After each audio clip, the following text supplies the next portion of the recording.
The luxury subcompact crossover market gives buyers the opportunity to choose a vehicle from Mercedes Benz, BMW, and Audi. Vehicles that are affordable, practical, somewhat upscale, and also fun to own, especially with the Turbo 4s that a lot of these manufacturers are producing.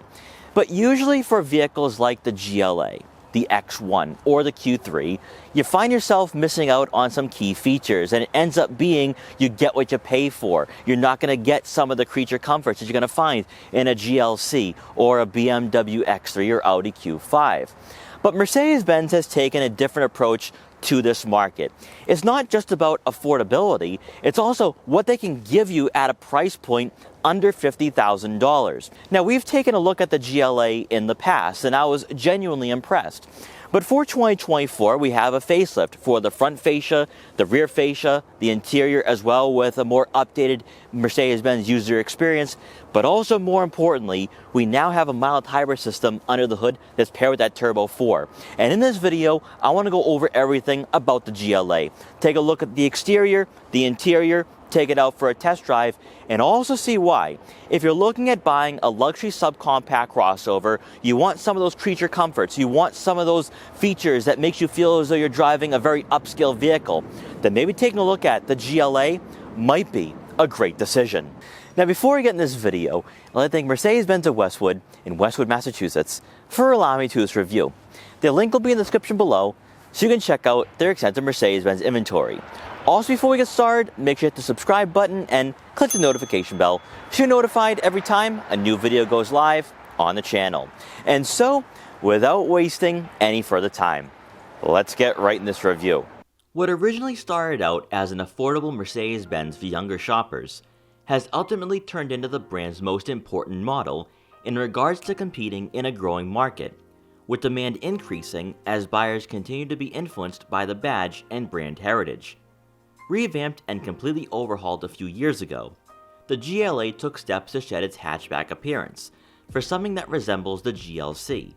And now for 2024, through a mid-cycle refresh, this subcompact crossover receives some much-needed updates, not only offering a more enticing value proposition, but also addressing some of the weak spots that may have turned off buyers in the past. Starting off with pricing, the GLA 250 comes in at just over $42,000, making this crossover a great entry point for someone looking to go upmarket but are on a budget. A topic of discussion with the GLA is its size, and how that may affect consumers' perceptions, especially when the GLC isn't too much more expensive. Size-wise, the GLA is about 12 inches shorter and 4 inches thinner than the GLC, which is why the GLB has been an important addition to the lineup that does bridge the gap between both models. Built on the MFA2 platform, the GLA's on-road demeanor is worth noting, as its affordability does mirror the driving dynamics and how it handles imperfections in the road. However, there's key areas that center around the interior that makes it a great buy, which we'll explore later on in this review. Outwardly, a minor facelift does offer a subtle refresh, where it's likely you will have to get up close to a 2024 model to see what has changed. While minor in appearance, the GLA's road presence begins to mimic the GLC, with restyled LED headlights, front grille, and lower portion of the front bumper, all of which gives this crossover a more streamlined look. In true Mercedes-Benz fashion, especially for the 250, chrome accents contrast with the black grille and trim that surround the fog lights. And for better illumination at night, multi-beam LED headlamps are available through the Pinnacle package. Moving over to the side profile, our model is sitting on 18-inch twin 5-spoke wheels, but as we've seen in the past, there's a number of different wheel options, including the ability to upsize to 19s and 20s. As we'll discuss during the test drive, going with the 18s might be the better choice, as ride quality isn't harsh with the smaller wheels, but also the suspension isn't going to be comparable to what you'll have with the GLC or GLE. You'll have body color folding side mirrors with turn signal indicators to go along with blind spot detection for added safety. Then as we make our way around to the back, the only noticeable cosmetic upgrade is the LED taillights that have been thinned out, much like we saw with the new GLC earlier in the year. For the 250, you'll still have the chrome rear diffuser with dual exhaust cutouts integrated into the bumper.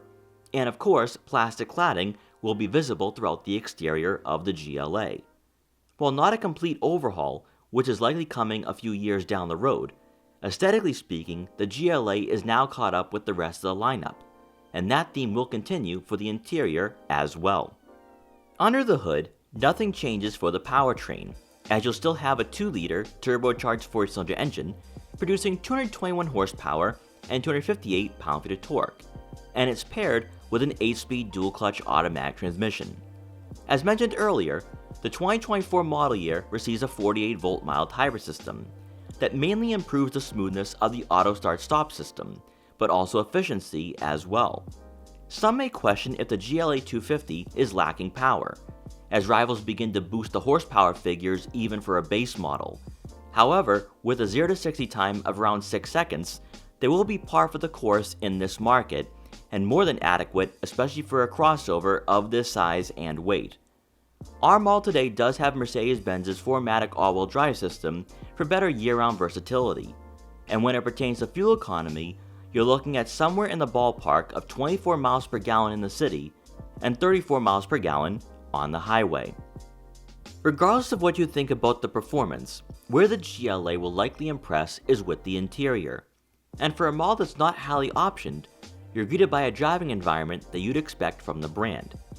This GLA has power adjustable and heated MB-Tech seats for both the driver and passenger, with both seats having memory seat functionality.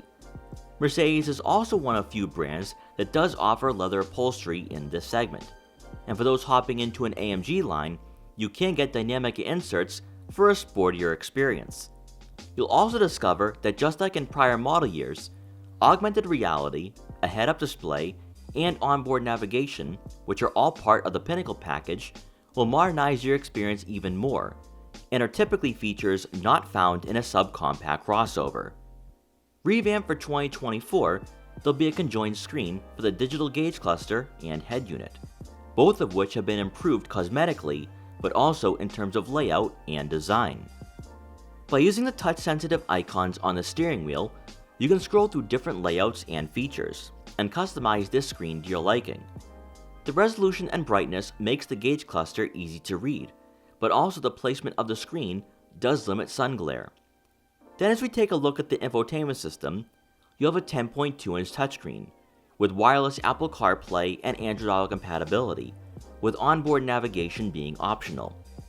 This is Mercedes-Benz's latest user experience that we had experienced with the GLE earlier this year. And just comparing the 2024 GLA to the model we had featured 3 years ago, the quality and layout is a stark difference and improvement. While in-depth with a variety of menus, this head unit has been simplified quite a bit to make it more user-friendly. A feature many of you will enjoy is the ambient lighting that elevates the driving environment even more by bringing a classy and upscale vibe to the cabin. Despite only having a rear backup camera on our model, you can opt for a 360-degree top view camera and additional safety systems through the driver assistance and Pinnacle packages. Then beneath the screen, and a welcome design element to the dashboard, is the physical buttons for the dual-zone climate control, AC, and front and rear defrosters, as many competitors in this market have placed these controls in the main head unit as they've begun to eliminate button clutter. Then as we make our way towards the center console, you'll have a wireless phone charging pad on this model, with a USB-C and 12-volt outlet. For 2024, as part of the facelift, the touchpad has been removed, opening up space between you and your passenger. And it's here where you'll find the drive mode selector, volume knob, and park assist.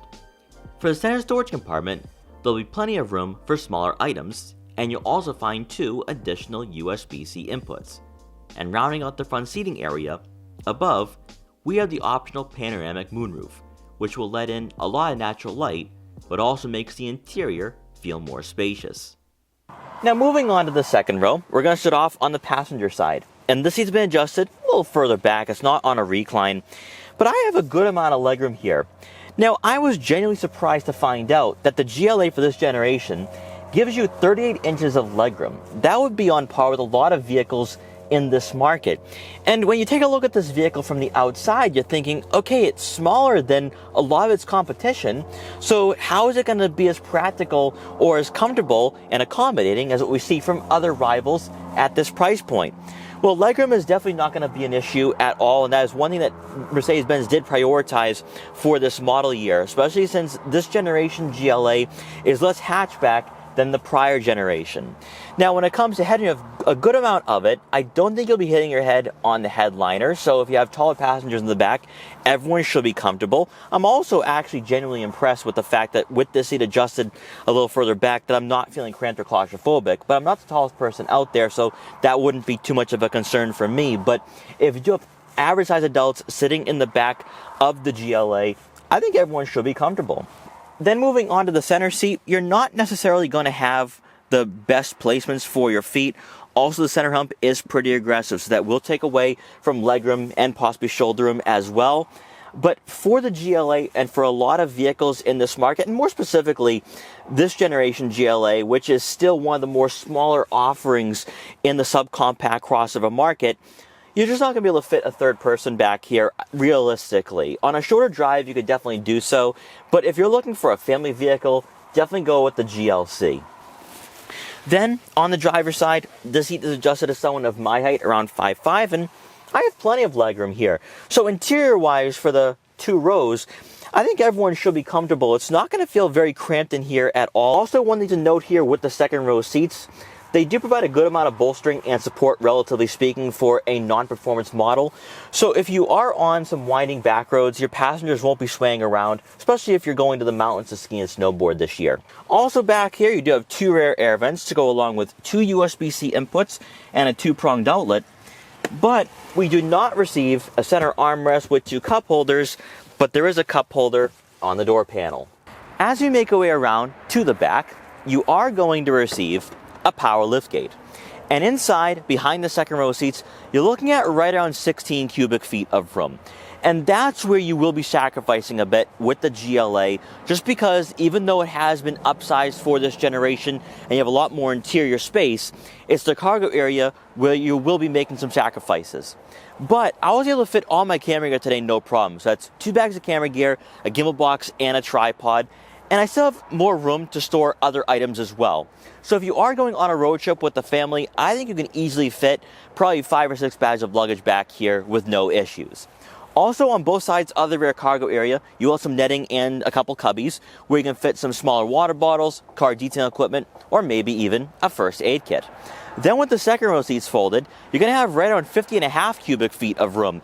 And that would fall in line with a lot of vehicles in this market. So even though behind the second row seats, it's not as spacious, overall interior space, though, is on par with the rivals at this price point. So if you're just using this vehicle as a daily driver, you don't have people in the back with you at all times, you can definitely store larger items back here, and you can move some equipment around or whatever else you're doing throughout the week.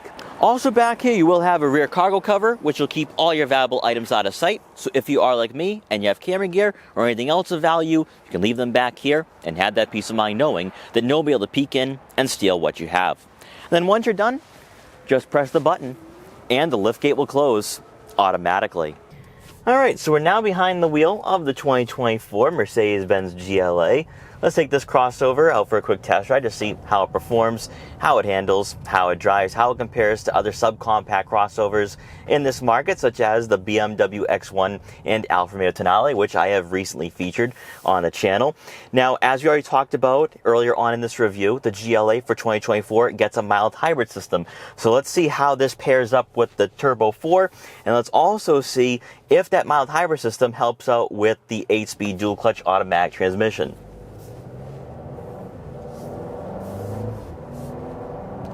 Now, I got comments on comments on comments with the BMW X1 review saying that the dual clutch is very clunky and you really are not getting any type of refinement with BMW's powertrain. But because Mercedes-Benz has this mild hybrid system, I gotta be honest, the 8-speed dual clutch shifts very smoothly. You're not getting any of that jerkiness at all with this transmission. Also, with the mild hybrid system, you do get a temporary boost in performance of around 13 horsepower mostly under heavy accelerations. You're not going to notice it when you're on the highway necessarily, but what you will notice though with this mild hybrid system is that when you are in eco mode, when you are in this car's most efficient settings, if you are going downhill, the engine effectively turns off, so you do get cylinder deactivation, and that will add to the overall efficiency that you're going to have here with the GLA. Now, the last time I had featured this crossover was around 3 years ago, and I was genuinely impressed with this generation because even though it is a bit smaller than a lot of its closest rivals, because of your seating position, because of the size of this vehicle, it feels more like a traditional crossover. It's not going to be, of course, anywhere close to the size of a GLC, but it does feel like a baby GLC in essence, especially what they've done to the interior throughout the years, and more so for 2024 as you do get a newer infotainment system. They've updated the Mercedes Benz user experience. This is similar to what you're going to see in the GLE. Also, another thing too is that they've removed that touchpad. So Mercedes Benz is trying to move away from the redundancy that we've seen with the interiors of their vehicles throughout the last few years. Now, we are going to place the drive mode in sport.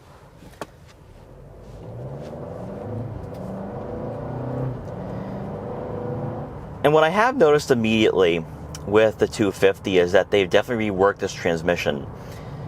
Because I had issues with Mercedes-Benz's dual clutches in the past. And what they've done not only to this transmission, but also the 9-speed for the other models in the lineup, they've really added a lot of the refinement and the quality that you want to have for a vehicle in this price range and market. These crossovers not only feel more sporty now, but they also feel more luxurious.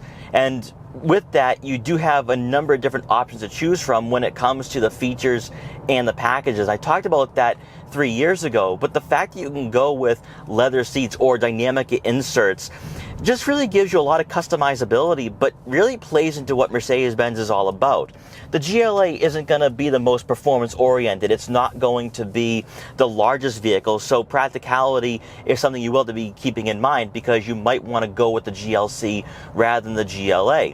But if you're somebody strictly looking at this market and you're cross-shopping the GLA with, say, a Volvo XC40, Alfa Romeo Tonale, BMW X1, or Audi Q3, you're not going to find a competitor in this price range where you're going to have the ability to customize this vehicle from top to bottom, where you're going to have a number of different wheel packages or a number of different interior features, such as the leather seats or such as having ventilated seats, or even the fact that you have memory seats for both the driver and passenger. That is something you don't typically find in vehicles of this size and in its price range. And that's where Mercedes-Benz has always excelled. They've always been a premium luxury brand for the mainstream market. And the GLA, with it being a vehicle marketed towards a younger consumer demographic, people who live in the city, this is a vehicle that really gives younger buyers an opportunity to have a crossover that feels upscale and grand at around $50,000. So let's get back on the highway here. Let's test out the acceleration.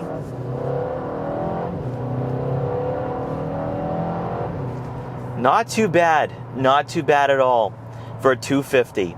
If you're looking for performance, you're going to want to go with a 35 or 45. But if you're just buying a daily driver that is luxurious and comfortable, you're definitely going to love the GLA 250. It provides a lot of performance for the price. And like I said, I think with the boost in performance with that 48-volt mild hybrid system, this feels a bit more spry, it feels a bit more athletic. Now, suspension-wise, obviously, this is an entry point into the lineup, so it's not going to feel as plush when you are going over the bumps and imperfections, and that also plays into the road noise as well. But you got to keep your expectations to a minimum because a lot of vehicles in this market are not going to have the highest quality materials for the dashboard, the armrests, and really you're buying a vehicle that is a gateway to the more expensive crossovers and vehicles in the lineup, but you're not going to be breaking the bank to get a vehicle with the Mercedes-Benz badge. Body roll wise, you certainly feel it, but again, if you're looking for a sportier experience, go with the 35 or 45. However, what I do like about the GLA is that the 4-cylinder is pretty quiet. There's not a lot of droning here. And I think that's what's really most important for a vehicle at this price point, but also for an entry level crossover in the lineup, that it needs to have some level of refinement and quality, and that's exactly what you have here. Now let's get into the overall vision we have here to work with when it comes to being behind the wheel of the GLA. A-pillars are super thin, so you won't have any blind spots when you are approaching intersections or when you are at red lights. Then taking a look at your side mirrors, they are decently sized. I can see what's in my blind spots, and I don't think you're going to have any issues when you are looking over your shoulder when it comes to the B-pillar. Then looking out back, you do have a decent sized rear window, which is a bit of a surprise because even though this generation GLA is a bit more crossover-like, from the exterior, it does look a bit more like a hatchback. So the fact that you do have that amount of vision, I can see everything directly behind me, even with the headrest in the way, is great to see. What you also may appreciate as well is that for a subcompact crossover, you have a good amount of shoulder room as well, so you're not going to feel claustrophobic if you do have someone sitting up front with you in the passenger seat. Also, you have a nice center armrest, and also I love the center console as well. A lot of subcompact crossovers and a lot of brands overlook that for a vehicle in this market, but I love the fact that we do have a center console that is a bit substantial. And we do have the auto start stop system. It starts right up, very smooth as well. So you can certainly feel the effects of the mild hybrid system for sure.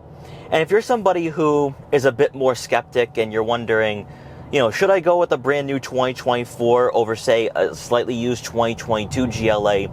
I would recommend test driving them both, because even though on paper you see 221 horsepower, 258 pound-feet of torque for both model years, the mild hybrid system makes a huge difference, and you're going to notice that with the transmission as well. That was one thing I did take note of when I featured the 2021 model year 3 years ago, is that in sport mode, it was a bit annoying driving this car around in the city and the suburbs just because it held onto the gear way too long. It didn't feel authentic or real for a sport mode. Whereas for 2024, and I've seen this for a lot of new Mercedes Benz products, it seems a bit more useful but also more meaningful than in the past. It's not just the sense of having a heavier steering or more aggressive gear shifts and more aggressive throttle response. You now have a driving experience that at least gives you a taste of what AMG performance would give you with the 35 or 45. But also the fact that I can leave the GLA in sport mode for the 2024 model year and I'm not sitting here complaining, that goes a long way, because the last GLA I had featured, I had to go back into comfort. And that really goes back to the fact that you do have the mild hybrid system, which is aiding with this dual clutch automatic transmission.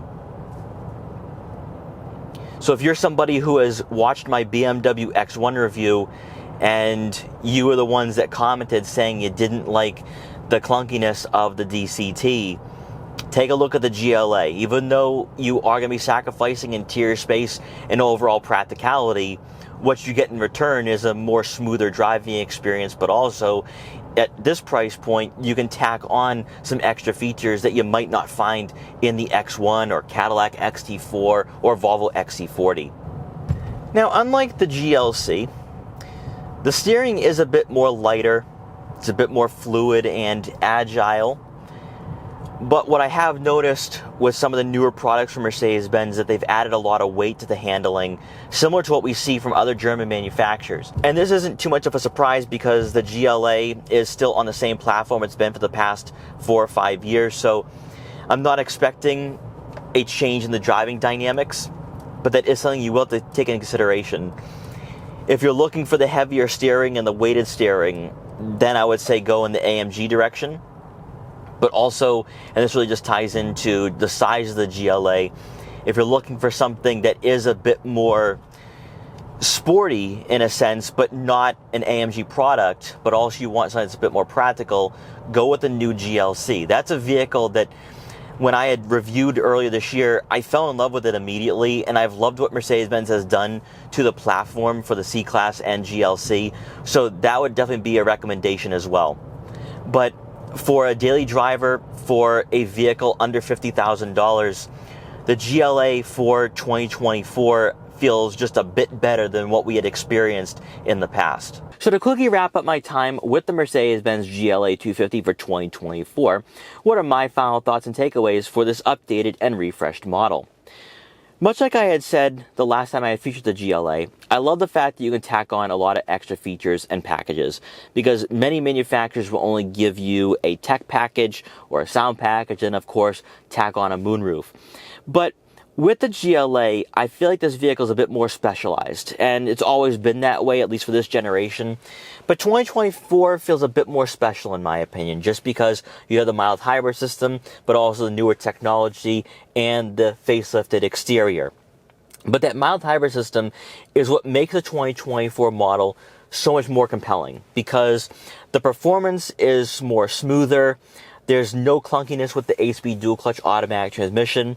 And the fact that throughout my test drive, I was able to just be in sport mode the entire time is not something I was able to do last time I had featured the GLA. And Mercedes-Benz has done an amazing job reworking their transmissions, giving them more refinement and smoothness. And that's exactly what we see here with the GLA.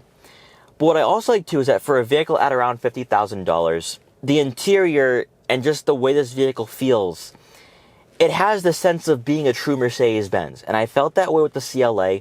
And I know a lot of you will choose a C-Class or GLC for a number of reasons, whether it's just the fact you want a vehicle that feels more premium, but also a vehicle that's more spacious.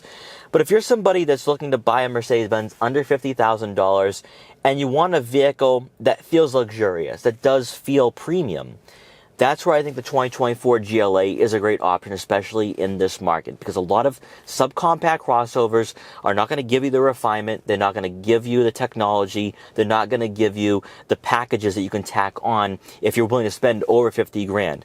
And that to me is why Mercedes-Benz, especially for the luxury market, we can talk about performance another day, but from a luxury standpoint, that's where they feel more premium luxury than other German rivals, but also other European manufacturers as well.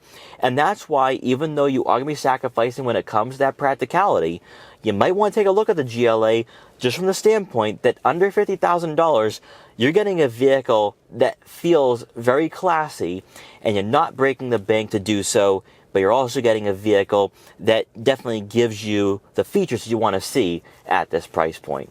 So guys, thank you so much for watching this video. Please like, comment, share, and subscribe for more.